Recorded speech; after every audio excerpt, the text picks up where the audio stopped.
비디오 1에 이어서 수업을 계속합니다.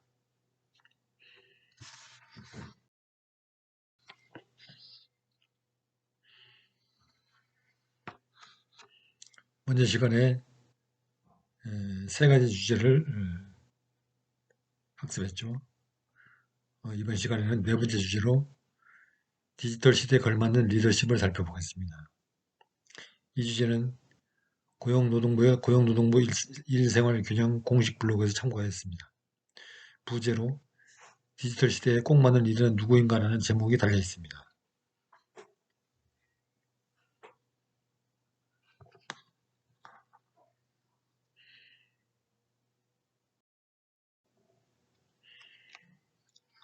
디지털 시대에 걸맞는 리더십은 첫째, 경험과 전문 지식이 풍부한 전문 리더십이 필요합니다. 둘째로, 임원진이 디지털 소형을 정기적으로 업데이트해야 합니다. 셋째로, 새로운 리더들이 마음껏 일할 수 있는 환경을 조성하라는 것입니다. 넷째로, 디지털 리더십 근무 역시 10대 제한으로 구성되어 있습니다.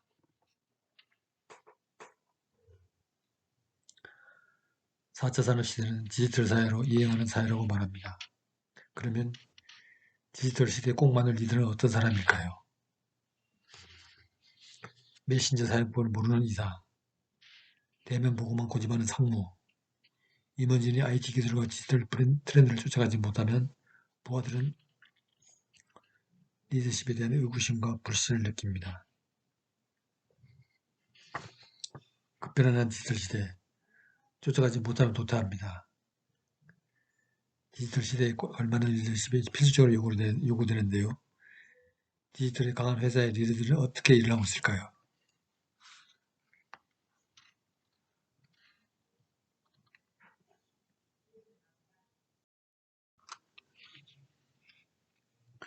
첫째로, 경험과 전문 지식이 풍부한 전문 리더십이 필요합니다.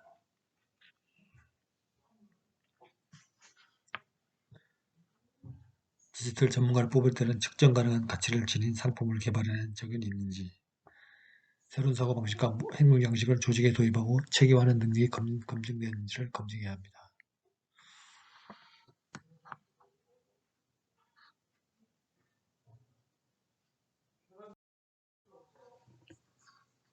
둘째로, 디지털 시대에 걸맞는 리더십은 임원진이 디지털 소형을 정기적으로 업데이트하는 것입니다.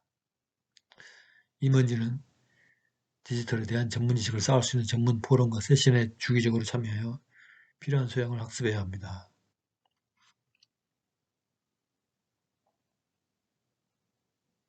회사가 속한 사업이나 산업이 특정 기술이나 일반적인 디지털 트렌드에 따라 향후 사업이 어떻게 변할지 예측하고 대응할 수 있습니다.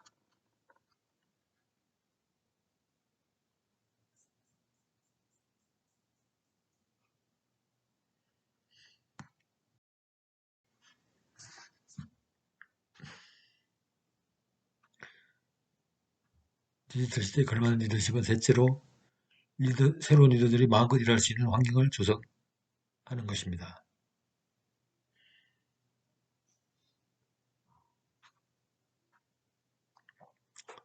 디지털 사업은 빠른 속도가 중요합니다. 임원진이 디지털 트렌드에게 의사결정 권한을 위임하고 의사소통의 장벽을 낮추면 업무의 질과 속도를 높일 수 있습니다.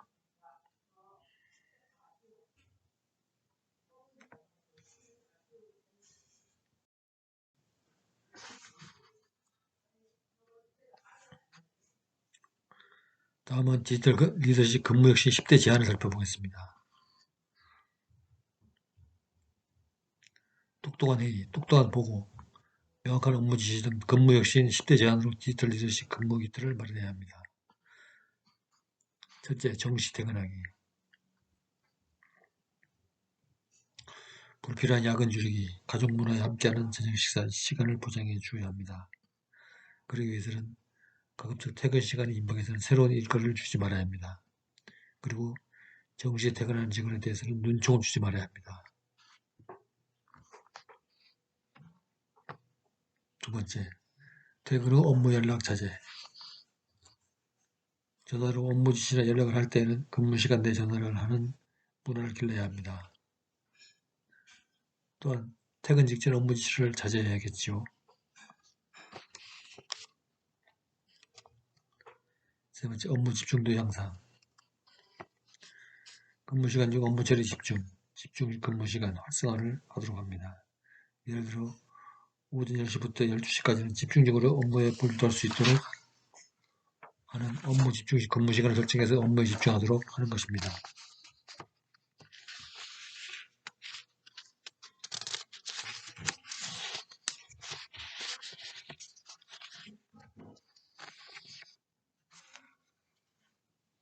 네 번째, 똑똑한 회의. 형식적으로 매일 회의를 하는 것보다는 꼭 필요한 회의만 간결하게 효율적으로 운영합니다. 때로는 약 5분간에 걸쳐 서서 회의를 하는 스탠딩 회의도 활성화합니다. 또한 회의 안건을 사전 공유함으로써 회의 안건을 이해하고 숙지하는 데 필요한 시간을 줄입니다.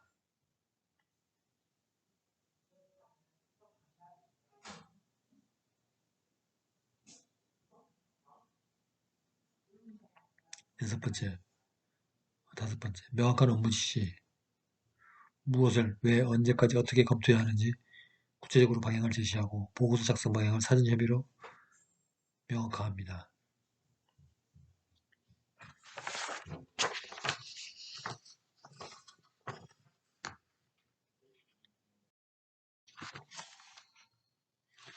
여섯째, 유연한 근무.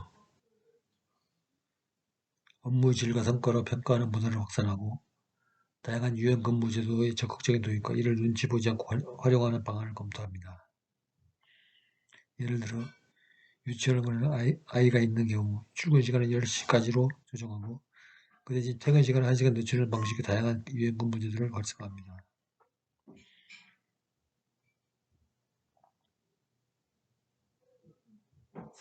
일곱 번째, 똑똑한 보고.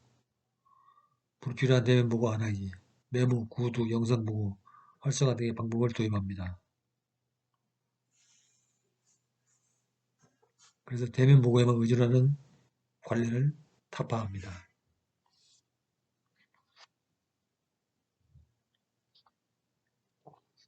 여덟 번째, 건전한 회식 문화.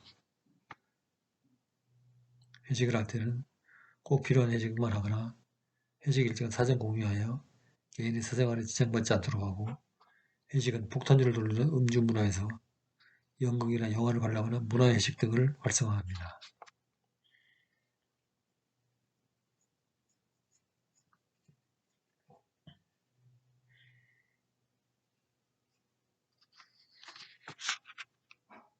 휴가 사용 활성화합니다.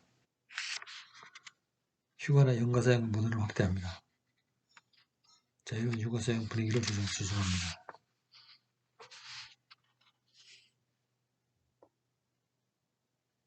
열 번째, 관리자부터 실천하기. 이상의 디지털 시대에 걸맞는 리더십, 근무혁신 10대 제안 사항은 부서장부터 근무혁신 방안을 실천해서 직원들이 부담없이 실천하도록 합니다.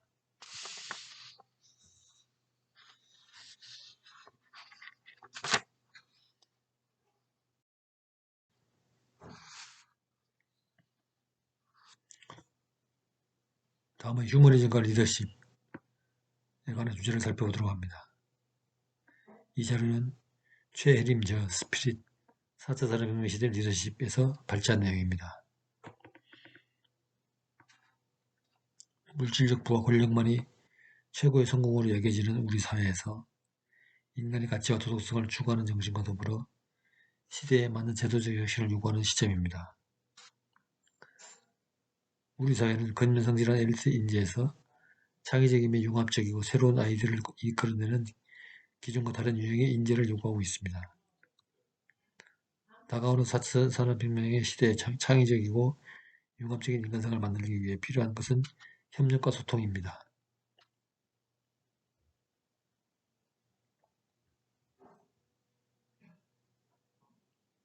반목과 갈등의 사회에서 새로운 판을 구상하여 사람들을 통합하고 설득하는 리더십이 절실한 이유입니다.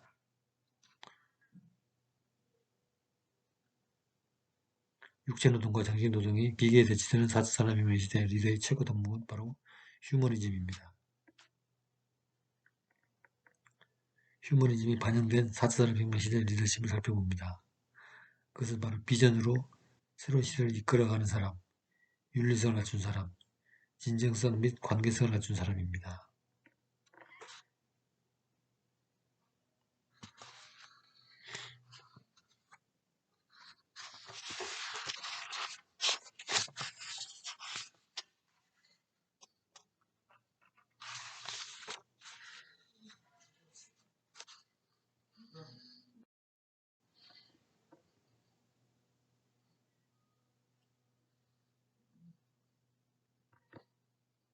첫째, 4차 산업혁명의 시대에 진입에 필요한 역량의 리더십은 비전으로 새로운 시대를 이끌어가는 사람입니다. 리더는 다른 사람보다 더 많이 보고 더 멀리 보며 더 빨리 보는 사람입니다. 리더는 많은 경험으로 현상을 관찰하고 미래를 예측하는 사람입니다. 그러나 그것에 그쳐서는 안 됩니다. 더 많이, 더 멀리, 더 빨리 본 것을 현장에서 응용하는 자가 진정한 리더입니다.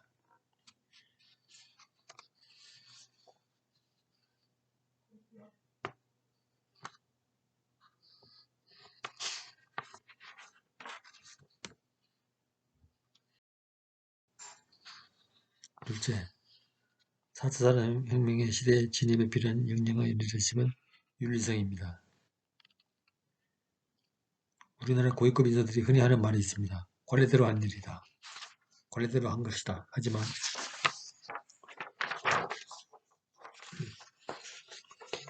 옳지 않다고 생각한다면, 그리고 직권남용이라고 여겨진다는 그런 관례를 행하지 않는 것이 바로 책무입니다. 조직의 경영자는 직무규약에 적혀있지 않은 일이라도 기꺼이 그 위에 모든 책임과 의무를 다하는 자입니다. 업무적 책임감, 그 이상을 고려하고 행동하는 자입니다. 윤리적 리더십은 책무를 다하는 일입니다. 미래 사회에 예상되는 환경오염과 지구온난화 문제, 인간과 신의 능력에 도전하는 각종 테크놀로지 활용으로 야기되는 인간 존엄에 위배되는 윤리 문제, 실직과 실업, 빈부격차에 따른 사회 갈등 문제, 사생활 취약도 증가 문제 등 인류의 위기 현상으로 드러날 수 있는 4차 산업혁명 시대에 각종 리스크가 선정되어 있습니다. 기술을 발전하고 있지만 그것을 사용하는 인간에 대한 윤리적 가치는 인간이 발전시켜야 할 영역입니다. 미디어의 발달과 시민의 목소리의 요구, 그리고 주장은 점점 커져가고 있습니다. 우리 사회에서는 가정과 학교, 기업과 정부 모두 자율과 책임을 고취시키는 올바른 공동체 의식을 발전시키기 위해 리더의 준법 정신과 윤리성은 전제되어야 합니다. 10년을 생각하면 이익이지만 100년을 생각하면 윤리입니다.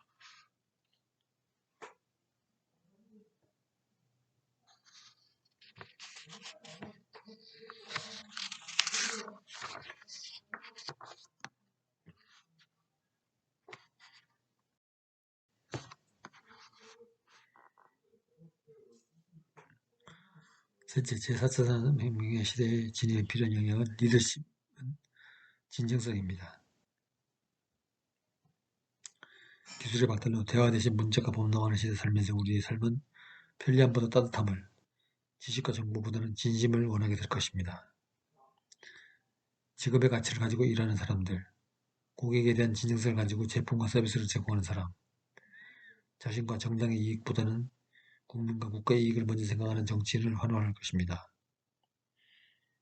투명해져 가고 있는 세상에서 한두 번을 속일 수는 있어도 진실을 속일 수는 없기 때문입니다. 어떠한 리더도 거울을 보면서 나는 진정성이 있습니다 라고 말하지 않습니다. 사람은 자기 자신의 진정성을 확보할 수 없습니다. 진정성이란 것은 대부분 다른 사람들이 당신을 보면서 정의합니다. 그렇지만 이것을 상당 부분 당신이 제어할 수 있다는 것이 중요합니다. 참고로 진실성과 진정성의 차이를 살펴볼까요? 진실성은 옳고 그름의 객관적인 잣대가 있어서 옳은 것은 모든 사람에게 보편적으로 옳은 것이고 틀린 것은 모든 사람에게 그릇된 것이라는 가정에 근거합니다.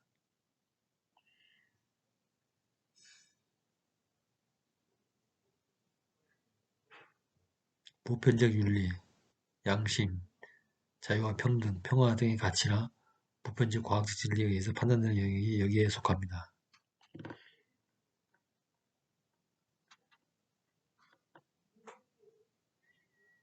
진정성은 진실성과는 전혀 다른 개념입니다. 진정성의 기준은 보편적 옳고 그름의 문제보다는 자신의 내면과 자신이 밖으로 표출한 것 사이에 어느 정도 괴리가 있는지 문제입니다.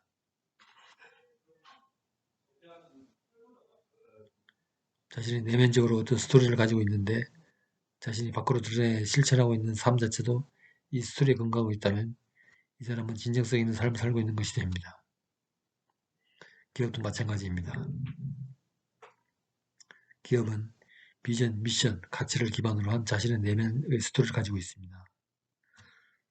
이런 스토리에 기반해서 일관되게 기업을 운영하고 있다면 이 회사는 진정성이 있는 회사입니다.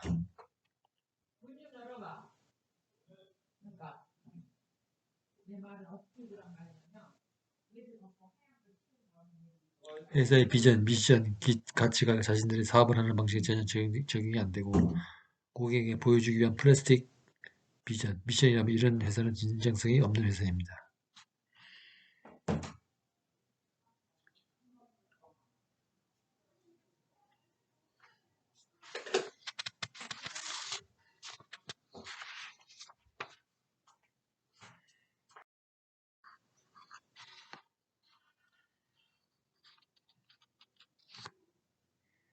네 번째로 4차 산업혁명의 시대 진입에 필요한 혁명의 리더십은 관계성입니다.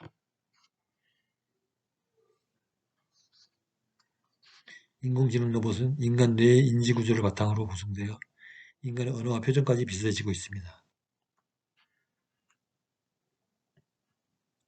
단순 작업에서 벗어난 인공지능 로봇의 등장은 많은 영역의 직업에 침입할 것입니다.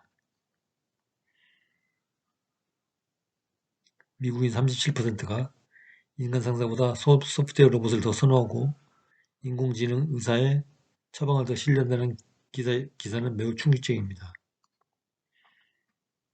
오류 없는 기계 정확성이 이유라고 하지만 응답자의 38%는 인간 상사보다 로봇을 더 선호하는 이유가 의사결정 단계에서 편견이 없어서라고 대답했습니다.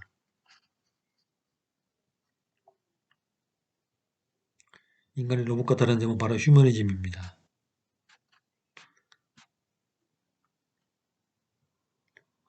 정확성에서 인간이 기계보다 뒤떨어진다는 것은 자명한 일입니다. 그러나 인간은 진단과 처방을 넘어서서 믿고 공감하며 사랑하는 존재라는 사실을 우리 모두 기억해야 할 것입니다.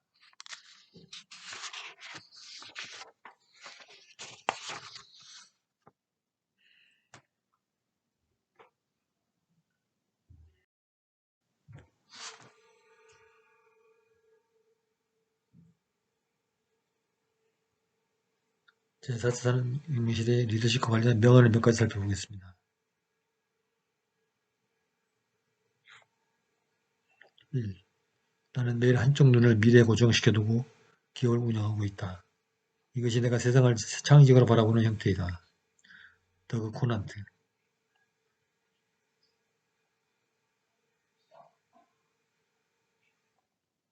나는 내가 어디로 가는지 알고 있고 지휘의 전 직원들은 내가 어디로 가는지 알고 있다. 잭 웰치.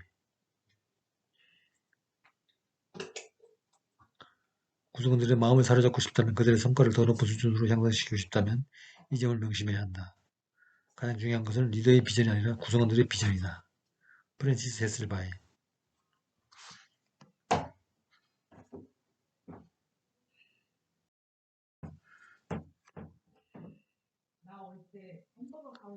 성공이라는 것이 타고난 두뇌나 천적에서 나온다기보다는 올바른 원칙을 준수하는 데서 나온다는 사실을 이해할 수만 있다면 우리도 비범한 리더가 될 수 있다.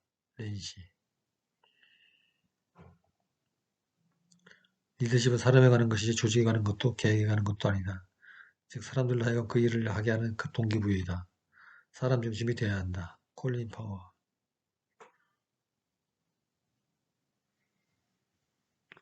리더십은 주어지는 것이 아니라 스스로 얻는 것이다. 테리 켈리.